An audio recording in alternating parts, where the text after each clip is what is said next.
Omulungi atulaba nkwaniza nnyo mu kaseera kano we tukutuusizaako embeera y'obudde.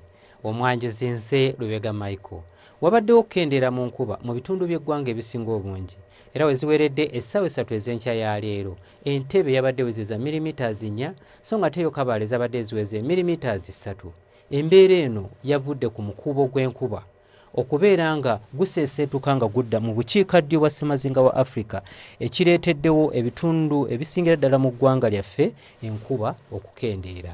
Enkya ku makya tusuubira ebitundu ebyo ebiriraanye olubalama lw'ennyanja Nalubaale okokosa ne mu Arua enkuba okukeera okutonya, so nga ate ebitundu by'eggwanga ebisigaddewo ebirala tusuubira akasana okukeera okwaka nga bwe kakubaakubamu.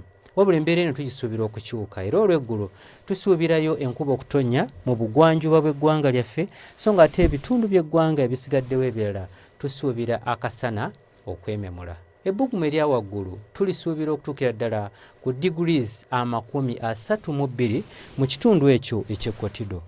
Kampala n'Emiryan tusuubira ebbugumu okutuuka ku degrees 28, so nga ate yo mu nsozi ez'e Kabale ebbugumu erya waggulu tulisuubira okutuuka ku degrees 25.